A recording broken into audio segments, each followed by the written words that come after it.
Textile کی شاندار building اور پارکنگ لاٹ میں کھڑی شاندار گاڑیاں اس وقت باہر سے امپورٹ کرائی جا رہی تھی، جو کہ خان شو روم کی زینت بننے والی تھی۔ وہ اس وقت آفس میں بیٹھا تھا۔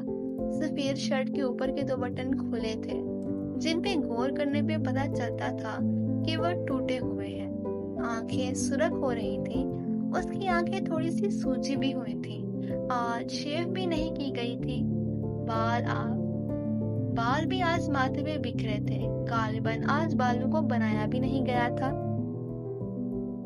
سامنے کھڑی سیکرٹری، جو کہ فائل سائن کروانے سی ای او کے آفس میں کھڑی تھی، سامنے بیٹھے اپنے باس کو دیکھ رہی تھی۔ ان کا باس بہت ہینڈسم تھا۔ اسے یہاں کام کرتے 4 سال ہو گئے تھے۔ 4 سال پہلے جب سکندر صاحب نے اپنے بیٹے کو آفس میں انٹروڈیوس کروایا تھا، تب سے اب تک وہ ہمیشہ بہت تیار ہو کر آتا تھا، لیکن آج اس نے سنا تھا کہ ان کا نیا باس ایک پلے بوائے ہے، لیکن آج تک اس نے آفس میں کسی فیمیل کے ساتھ زیادہ بات تک نہیں کی تھی، یا آفس میں کوئی اس کی ٹائپ کی نہیں تھی۔ بہت سی افواہیں گردش کر رہی تھیں کہ وہ شادی کر چکا ہے کسی لڑکی کو اغوا کر کے۔ نامعلوم اس بات میں کتنی سچائی تھی۔ مس عروج، اگر آپ نے اچھی طرح سے میرا جائزہ لے لیا ہے تو یہ فائل اٹھا لیں اور اس کا دوبارہ جائزہ لیں۔ بے حد غلطیاں ہیں اس میں۔ یہاں آپ کو اس چیز کے پیسے ملتے ہیں، نہ کہ باس اور آفس کے جائزہ لینے کے۔ Now get lost. وہ جو اسے گھورنے میں مصروف تھی، اچانک سے اس کی سرد آواز پہ چونکی تھی اور یہ سر کہتی فائل اٹھا کر باہر کی جانب دوڑ لگاتی۔ اس کے میز پہ خان ٹیکسٹائل کا لوگو پڑا تھا۔ اس کا سر شدید درد کر رہا تھا، ساری رات وہ سویا نہیں تھا۔ اس دشمن جاں کی باہوں میں سکون تھا، لیکن اب اسے زرین پہ بھی بہت غصہ تھا۔ تھوڑی دیر پہلے اس کا میسج آیا تھا کہ وہ کچھ دن اپنے گھر رہنا چاہتی ہے۔ اپنا گھر؟ اب وہ گھر اپنا ہو گیا۔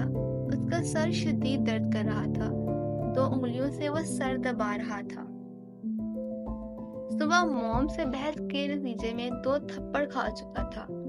آج وہ کسی صورت آفس نہ آتا اگر شو روم کے لیے نئی گاڑیاں نہ آنی ہوتی۔ آج اسے ارتضا افندی سے صاف 2 ٹوک بات کرنا تھی۔ تبھی اس کے آفس کے باہر بہت شور سنائی دیا اور پھر کوئی شخص گرتا پڑتا اس کے آفس میں داخل ہوا۔ پیچھے ہی سیکرٹری اور مینیجر تھا۔ میری بات سنو۔ وہ شخص پتہ نہیں کون تھا جو بار بار یہ کہہ رہا تھا۔ سر، پتہ نہیں یہ کون ہے، کہتا ہے آپ سے بات کرنی ہے۔ ہم نے اسے بہت روکا ہے لیکن یہ نہیں رکا۔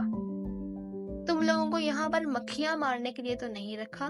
اگر تم لوگ یہ بھی نہیں پتہ لگوا سکتے کہ اس آفس میں کون آ رہا ہے اور کون میرے کمرے تک پہنچ رہا ہے، اس لیے میں تم لوگوں کو اتنی تنخواہیں دیتا ہوں۔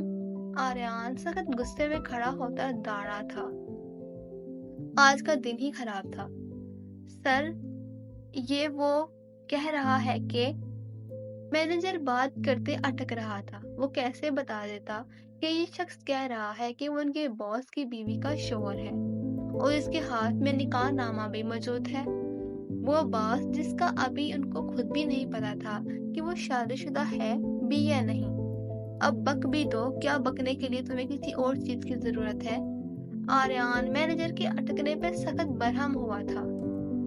سر، یہ کہہ رہا ہے کہ یہ آپ کی بیوی کا شوہر ہے۔ ڈرتے ڈرتے آخر اس نے کہہ ہی دیا تھا۔ اس کی بات سنتے ہی آریان کے چہرے پر ایک الگ ہی غصہ آ گیا تھا۔ کیا بکواس کر رہے ہو؟ تمہیں اپنی جان پیاری ہے یا نہیں؟ اس طرح سے بکواس کرو گے تو میں تمہیں 1 سیکنڈ میں قتل کر دوں گا۔ آریان اس کی طرف دیکھ کر چلایا تھا۔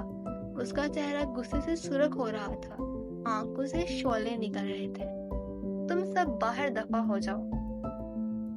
آریان نے مینیجر اور سیکرٹری کو باہر نکل جانے کا بولا تھا۔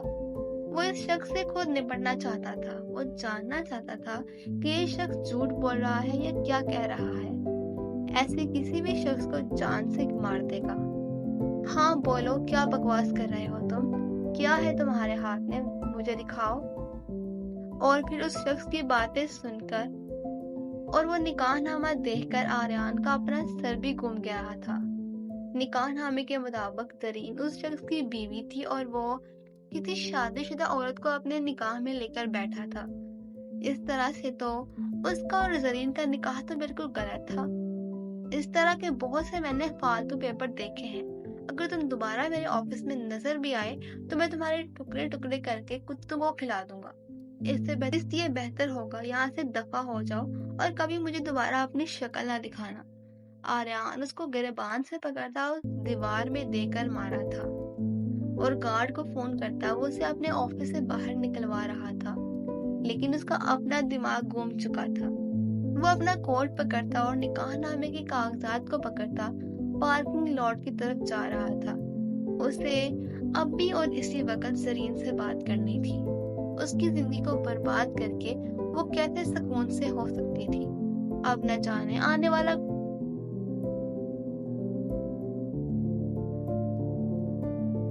दोनों इस वक्त बहुत खुश थे।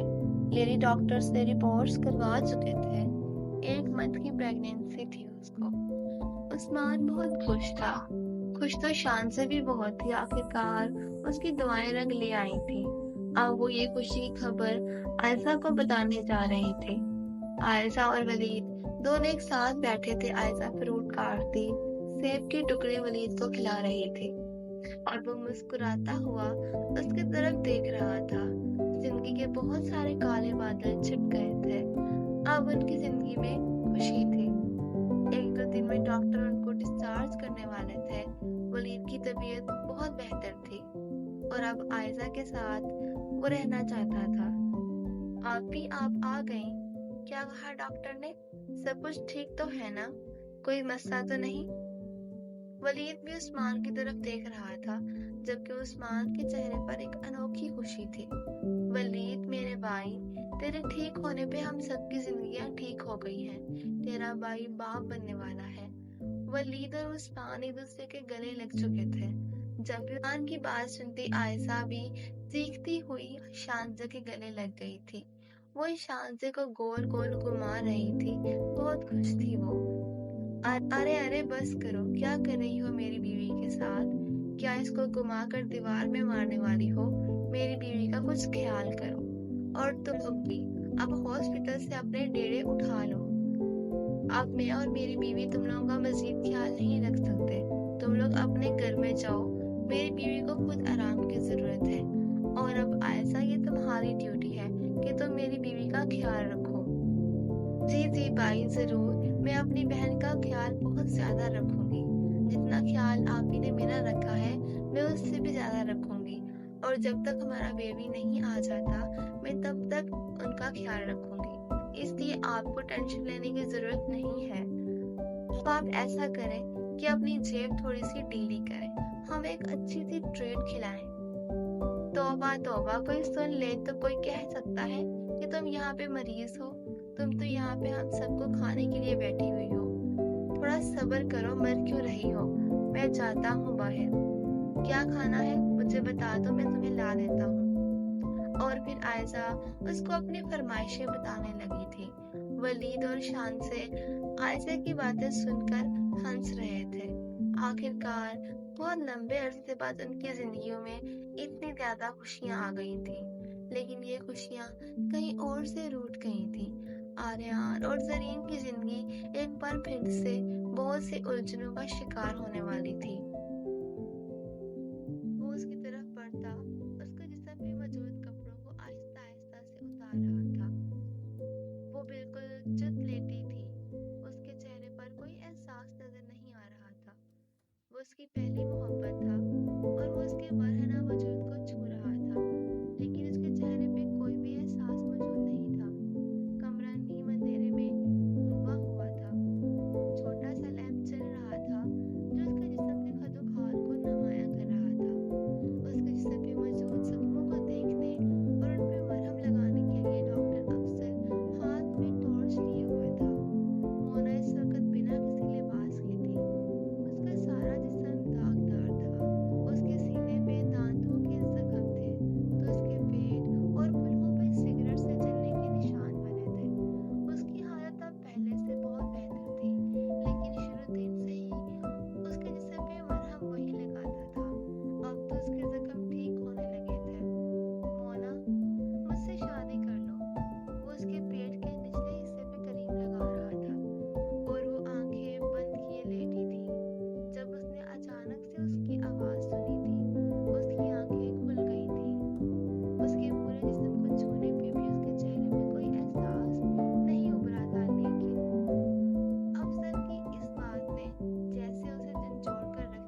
कहीं ना कहीं तो वो भी जिम्मेदार था उसकी हालत का। वो जो आज इस हाल में थी, उसका जिम्मेदार वो भी तो था। कितने ही पल गुजर गए थे। वो जो मज़ाहमत कर रही थी, अब उसकी मज़ाहमत दम तोड़ चुकी थी। अच्छा है, जब बिना शादी किए और सब हासिल हो सकता है, तो शादी करने की क्या ज़रूरत है। और उसकी ज़िंदगी में तो वैसे भी आने वाले सारे मर्द ही उसे शादी का झांसा देकर गए थे। अब मज़ीद इस धोखे में नहीं आना था उसे। कुछ लम्हों बाद वो उसके लबों को आज़ाद करता पीछे हटा था, जबकि मोना उसको अपने ऊपर खींच रही थी। तुम्हें मेरे बरहना वजूद से फायदा लेना है तो ले लो। एक तो तुम सब चुके हो इतने दिन से। मैं कपड़े पहनूं या ना पहनूं एक ही बात है। तुम तो वैसे भी रोज मेरे कपड़े उतारते ही हो, तो आज कर लो वो सब जिसके लिए तुम मुझसे शादी करना चाहते हो। वो कहता जहर उगल रही थी। तुम्हें ऐसा लगता है कि मैं इतने दिन से तुम्हारे जिस्म को देख रहा हूँ तो मेरे अरमान जाग गए हैं और इसलिए मैं तुमसे शादी करने का बहाना कर रहा हूँ। तो फिर क्या है? या तुम मुझे ये कहना चाहते हो कि मेरा जिस्म अब इस काबिल नहीं है कि किसी के अरमान ही जगा सके? मोना उसकी बात के जवाब में कह रही थी। वो दोनों बेड पे आमने सामने बैठे थे। मोना का बरहना वजूद उसके सामने था। मैं बहुत घटिया हूँ, मैं मानता हूँ। मैंने 16 साल की लड़की के साथ ज्यादती की, उसे अपनी झूठी मोहब्बत में फंसाया और मोहब्बत के नाम पर उसकी इज्जत की धज्जियां उड़ा दी। लेकिन तुम्हारे जाने के बाद मुझे एहसास हुआ कि मोहब्बत का ड्रामा करते करते मैं कब तुमसे सच में मोहब्बत करने लगा। इस बात का अदराक मुझ पर बहुत देर से हुआ। मैंने तुम्हें ढूंढा, लेकिन तुम मुझे जहां और जिस हाल में मिली, मैं खुद से ही नफरत करने लगा था। जब तुम वलीद के साथ यहाँ आई, मैं ये सारी बात तुमसे तब भी करना चाहता था, लेकिन तुमने मुझे नहीं करने दी। देखो मैं तुमसे। बस करो ये बकवास करना, जो चाहिए वो बताओ। वैसे तुम मुझसे शादी करके क्या लोगे? इतने मर्दों की छोड़ी हुई और बढ़ती हुई लड़की से तुम्हें क्या चाहिए? मोना उसकी बात काटती बोली थी। ये बात तुम्हें क्यों नहीं समझ आ रही कि मोहब्बत करता हूँ तुमसे? वरना कौन मर्द है जो किसी ऐसी औरत से शादी कर ले जो पता नहीं कितने मर्दों के साथ सो चुकी हो, चाहे वो पहला मर्द खुद ही क्यों ना हो। मेरी मोहब्बत पे तब भी तो तुमने यकीन कर लिया था जब मैं तुम्हारा जिस्म हासिल करने के लिए सब कुछ कर रहा था। अब तो तुम्हारे पास खोने को कुछ है भी नहीं, तो अब यकीन क्यों नहीं कर रही हो? कुछ लम्हे वो उसकी आंखों में देखती रही। अब वो 16 साल की बच्ची नहीं थी जो मर्द की आंखें न पढ़ पाती। लेकिन कहा जाता है कि औरत जिस उम्र में भी हो, मर्द की आंखें पढ़ना मुश्किल होता है। बड़ी आसानी से ये मर्द औरतों के नाजुक दिल के साथ खेलते हैं। वो कुछ लम्हे उसकी आंखों में देखने के बाद वापस लेट चुकी थी। मुझे दर्द हो रहा है और थोड़ी सर्दी का भी एहसास हो रहा है, आंखें बंद करती वो कह रही थी। और वो बहुत नरमी से उसके जिस्म पे दवाई लगाता अब उसे कपड़े पहना रहा था। आहिस्ता आहिस्ता वो उसके जिस्म के खास हिस्सों को छुपाता जा रहा था। बाबा ये रही आपकी चाय, मैंने अपने हाथों से बनाई है, पी के बताएं कैसी बनी है। और ये जो कबाब है ना, ये भी मैंने बनाए हैं। मुझे मामा ने सिखाए थे लेकिन बनाए मैंने खुद हैं। अब आप जल्दी से टेस्ट करके मुझे बताएं कि ये कैसे हैं। इर्तिजा अफंदी जरीन के मुंह से नूरीन के लिए मामा का लफ्ज सुनकर हैरान हो रहे थे, जबकि नूरीन अफंदी मुस्कुरा रही थी। आखिरकार उनको वो सब कुछ मिल गया था जिनकी वो तमन्ना करती थी। आप ऐसे हैरान होकर क्यों देख रहे हैं? आप मेरे बाबा हैं और आपकी बीवी मेरी मामा ही हुई ना। मैं उन्हें क्या कहूँगी? और वैसे भी बाबा, मेरा दिल चाहता है कि मेरे पास एक मेरी माँ भी हो। बाबा तो मुझे मिल गए हैं, लेकिन मुझे मेरी माँ भी चाहिए। इसलिए मैं आज से इन्हें अपनी मामा कहूँगी। आज से मेरी मामा यही है। नूरीन अफंदी प्यार से जरीन का हाथ पकड़े अपने लबों से लगाती उसे प्यार कर रही थी। अच्छा, अगर आप दोनों माँ बेटी ने फैसला कर लिया है तो मैं कौन होता हूँ कुछ कहने वाला। जैसे तुम्हें अच्छा लगे वैसे ठीक है, मेरी बेटी की खुशी में ही मेरी खुशी है। इर्तिजा अफंदी ने हथियार डाल दिए थे। ये तो उन्होंने सोचा ही नहीं था कि उनकी बेटी को माँ की भी जरूरत होगी, और नूरीन से ज्यादा अच्छी माँ और कौन हो सकती है। जब ज़रीन ने इस दुनिया में अपनी आँख खोली थी, तब भी तो नूरीन ने ही उसका ख्याल रखा था, और मरियम की भी तो ख्वाहिश यही थी कि ज़रीन की माँ नूरीन हो, ताकि ज़रीन को माँ की कमी महसूस ना हो। वो तीनों आखिरकार एक फैमिली की तरह मुस्कुरा रहे थे। नूरीन अफंदी ज़रीन और इर्तिजा को चाय कप्स में डालकर दे रही थी। वो बिल्कुल माँओं की तरह ज़रीन का ख्याल रख रही थी। और इर्तिजा अफंदी ये सब कुछ देखकर अंदर से पुरसकून हो रहे थे। आखिरकार उनकी बेटी को एक महफूज जगह मिल गई थी। उनकी बेटी बिल्कुल ठीक थी, बिल्कुल महफूज थी। तभी पोर्च में कार आके रुकी थी। सामने नजर आती कार देख के सब जानते थे इस कार में कौन है। ज़रीन के चेहरे पे हवाइयां उड़ गई थी। अभी कुछ देर पहले ही तो उसने आर्यन को मैसेज किया था, और अब वो मैसेज का जवाब देने के लिए उसके घर आ गया था, वो भी इतने गुस्से में। वो सामने से चलता हुआ आ रहा था, उसका चेहरा सुर्ख हो रहा था, आंखों से शोले निकल रहे थे, और हाथ में एक कागज पकड़ा हुआ था जो लाकर वो ज़रीन के सामने मेज पर मारता हुआ रख चुका था। ये क्या बदतमीजी है तुम्हारी? तुम मेरे घर में इस तरह दनदनाते हुए कैसे आ सकते हो? और मेरी बेटी के सामने ये क्या कर रहे हो? मेरी बेटी को इस तरह घूरना बंद करो। इर्तिजा अफंदी आर्यन को देखकर गुस्से से बोले थे। हैरान तो मिसेस नूरीन भी हो गई थी। ये सब क्या हो रहा था? आप अभी इसमें मत बोले। मैं इस वक्त अपनी बीवी से पूछ रहा हूँ, और मुझे मेरी बीवी से बात करने दे। अगर हो सके तो हम दोनों को अकेला छोड़ दें। आर्यन इर्तिजा की तरफ देखता बोला था। चले अंदर चलते हैं, कुछ देर बाद आ जाएंगे। नूरीन अफंदी इर्तिजा के बाजू पकड़े उन्हें कह रही थी, हरगिज नहीं, तुम्हें जो बात करनी है मेरे सामने करो, और मेरी बेटी से नहीं मुझसे बात करो। तुम्हें जो बात करनी है। ज़रीन, मैं तुमसे पूछ रहा हूँ कि ये क्या है? मुझे मेरी बात का जवाब चाहिए। ये कागज जो इसमें लिखा है, ये सच है या झूठ है? क्या मुझसे शादी करने से पहले तुमने किसी और से भी शादी की थी? मेरी बात का जवाब दो। आर्यन ज़रीन को बाजू से पकड़ता झंझोड़ता बोला था, जबकि ज़रीन बेयकीनी से आर्यन की तरफ देख रही थी। वो कैसे उस पर ये इल्जाम लगा सकता था, वो जो उसकी मोहब्बत था? जख्मी नजरों से आर्यन की तरफ देखती, वो कागज खोलती देख रही थी। उसे ये कागज अच्छी तरीके से याद था। उसे याद था उसकी खाला के जाने के बाद वो लोग उसका निकाह जबरदस्ती करवाना चाहते थे। यही कागज था वो जहाँ पर उसके अंकल ने उसे जबरदस्ती अंगूठे के निशान लगवाए थे, लेकिन उसने तो कबूल है नहीं कहा था, तो फिर ये निकाह कैसे हो सकता था? जवाब दो मुझे, ये सच है या झूठ है? ये कागज असली है या नकली है? इस कागज पे जो निशान है, ये तुम्हारे हैं या नहीं है? ज़रीन की आंखों से आंसू बहने लगे थे।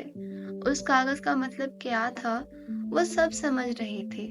आर्यन को खोने के बारे में वो सोच भी नहीं सकती थी। अगर वो सच बोलती तो वो आर्यन को खो देती, और अगर वो झूठ बोलती तो वो समझ नहीं पा रही थी कि वो क्या करे। उसे कुछ भी समझ नहीं आ रहा था। इस तरह बुत बन के क्यों खड़ी हो? मैं तुमसे पूछ रहा हूँ, ये कागज असली है या नहीं? या फिर तुम्हारी खामोशी का जवाब हाँ है तो तुम कैसे मुझे धोखा दे सकती हो? अगर पहले से ही ऐसा कुछ हुआ था तो तुमने मुझे बताया क्यों नहीं? तुम्हें मुझे बताना चाहिए था, ताकि मैं हर चीज को मैनेज कर सकता। आर्यन उस पे चिल्ला रहा था, उसका बाजू पकड़ता वो उसे झंझोड़ रहा था, जबकि उसकी आंखों से बेशुमार आंसू बह रहे थे। ये सब क्या बकवास है? इर्तिजा अफंदी अभी दाढ़े ही थी कि वो किसी नाजुक शाख की तरह आर्यन की बाहों में झूल गई थी। कमीने घटिया इंसान, क्या किया है तुमने मेरी बेटी के साथ? मेरी बेटी को छोड़ो और दफा हो जाओ यहाँ से। मैं बहुत जल्द तलाक के कागजात तुम्हें भिजवा दूंगा, उस पे साइन कर देना और अब दोबारा अपनी शक्ल मुझे कभी मत दिखाना। इर्तिजा अफंदी जरीन को आर्यान की बाहों से दूर करते, सोफे पे लिटाते, आर्यान का गिरबान पकड़ते उस पर चीखे थे। क्या कहा आपने? तलाक के पेपर मुझे भेजेंगे? मैं आपको आखिरी दफा वार्न कर रहा हूँ, आप मेरी बीवी और मेरे दरमियान मत आए। जरीन के साथ जो भी मामलात हैं वो मेरे और उसके हैं, मैं उसको देख लूंगा। आपसे पहले जरीन को मैं जानता हूँ, वो मेरी बीवी है। और आप जो नकली बाप उसके बने हुए हैं ना, मैं आपको कह रहा हूँ कि मुझे मेरी बीवी वापस कर दे। ये ना हो कि मुझे कानूनी रास्ता अख्तियार करना पड़े। आर्यान भी इर्तिजा अफंदी पे चीखा था और एक झटके से उनसे अपना गिरेबान आजाद कराता बोला था, कानूनी रास्ता अख्तियार करोगे? तुम क्या करोगे ये मैं करूंगा। तुम्हें हमारे बारे में कौन नहीं जानता। तुमने जितने जुर्म किए हैं ना आर्यान खानजादा, तुम्हें सारी जिंदगी के लिए जेल में सड़ने के लिए भेजूंगा। जरीन को होश आ लेने दो। जरीन खुद तुम्हारे खिलाफ गवाही देगी कि तुमने उसे जबरदस्ती अगवा किया और उसके साथ ज्यादती की।